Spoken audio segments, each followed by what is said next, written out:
Then we go to the issue of the 27 constituencies. And this makes me feel very sad. Because, my lords and my ladies, as this process was going on the 15th of August, at about 3 o'clock, the whole exercise of tallying and verifying had been completed, and that is in the affidavit of Marjan and Professor Goulier.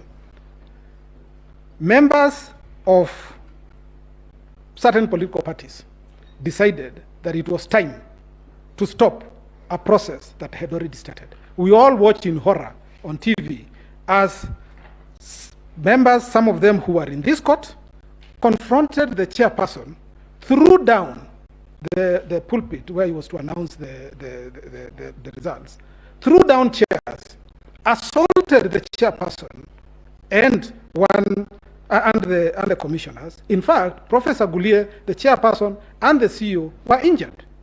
And we have attached documents showing the injuries that they sustained. And the intention was to stop the declaration from being made. Now, this is critical, my lords.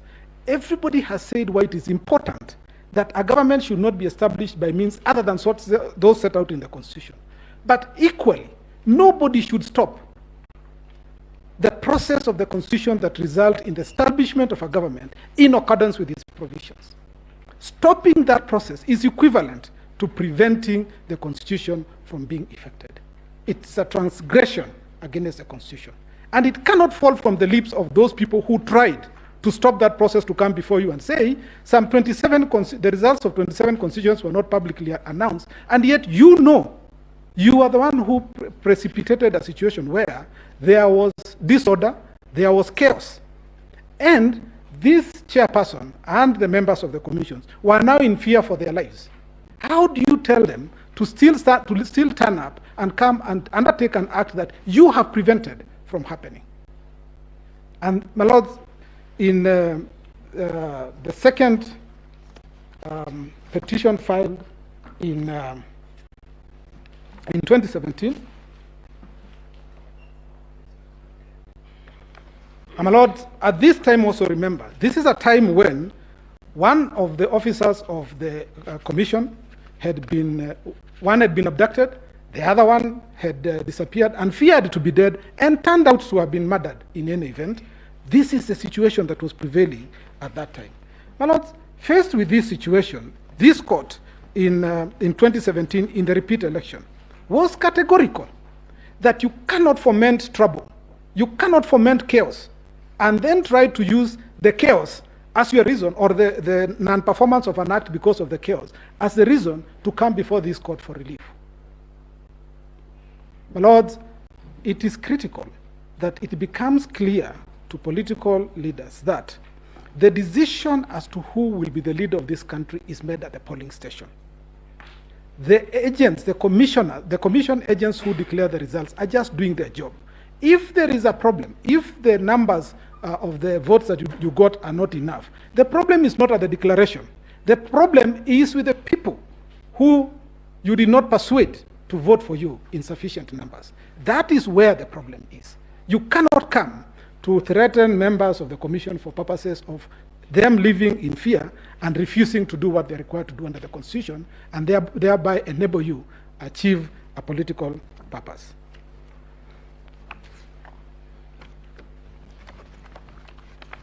And so, my lords and my ladies, the 27 constituencies, the critical point is the results from those constituencies were tallied, were verified in accordance with the provisions of Article 138(3)(c). And you will notice that Article 138(3)(c) does not talk about announcing the results in the constituencies as a precursor or what will justify or validate the outcome. It doesn't.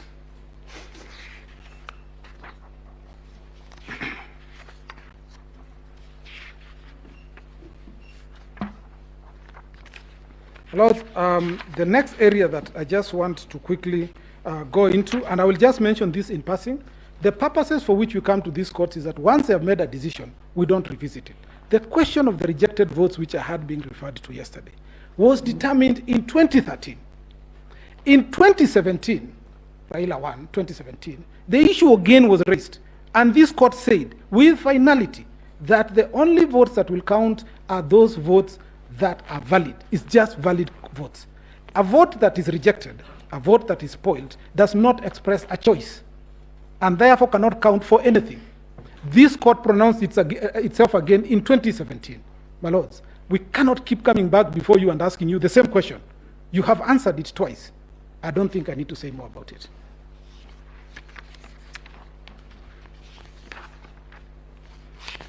The last item that I just want to deal with is the issue of constitutionality of certain regulations, which was raised by one of the parties. My lords, all I need to say about this again is that the provisions, these regulations, were promulgated on 27th of April 2017. They were the ones that were used for purposes of conduct of the 2017 election, first one, and of the repeat elections. No one has ever complained about those regulations. No application has ever been filed regarding the constitutionality of those regulations. In fact, when you retire to write your ruling, you will find that in both instances, this court relied on the provisions of Regulations 83 and Regulation 87 as the basis for the findings that were made, including the role of the chairman and the requirement for him to verify and tally the results of an election. And so, my lords, to now come late in the day, after you were made aware there is an election that is coming, you participated in those elections knowing that those regulations are there, and then when you do not succeed, you turn around and say, in fact, one of those regulations that were used is unconstitutional. That's one. Two, the law is clear, and I set out in the decisions that my ladies and my lords made in 2017 too, where you said that the determination as to constitutionality cannot affect antecedent acts. It can only look forward, so that even if there is a finding of unconstitutionality, and my humble view is that there is nothing unconstitutional about it, my lords, that cannot affect the election that was conducted on the basis of a law that was valid then.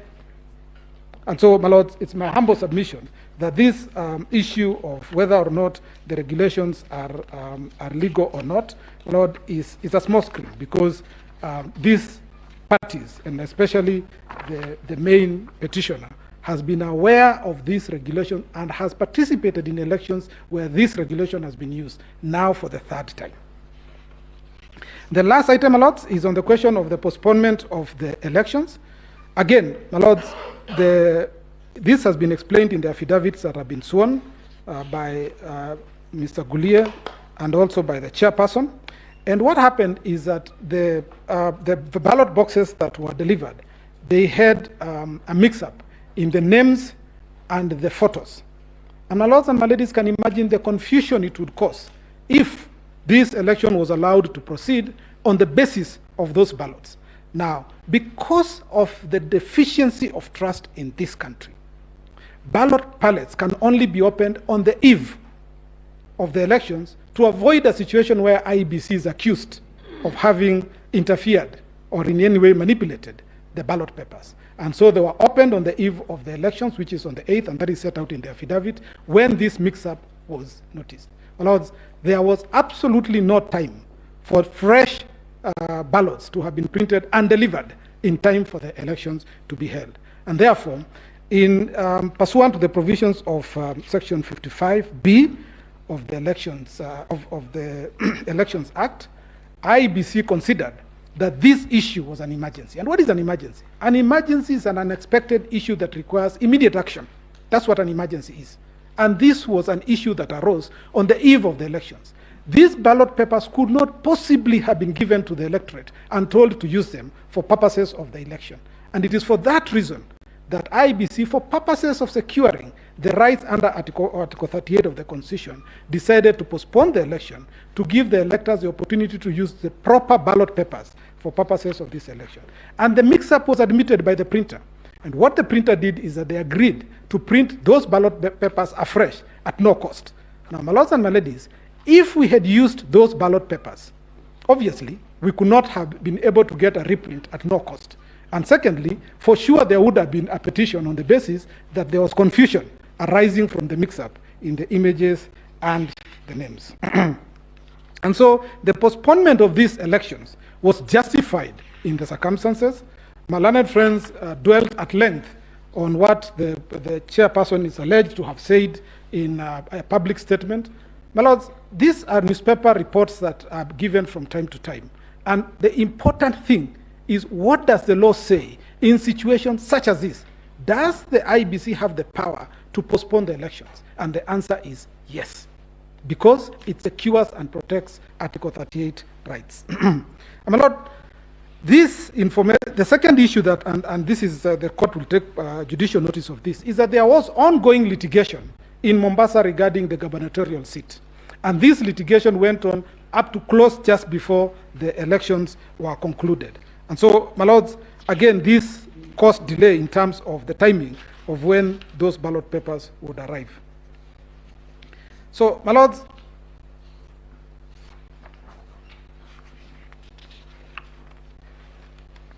importantly, before the ballot papers were brought, the commissioners that are complaining all traveled to Greece. All 4 of them traveled to Greece to review and see how the printing was going on.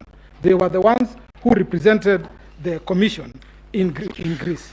And so, my lords, for them to now say that there was no, that this was an error, that it cannot come from their lips. They were there, my lord. So it's a humble submission that based on what we have submitted, that the elections were conducted in accordance with the provisions of Article 138 of the Constitution, and that these petitions should be dismissed with costs. That's all, my lords.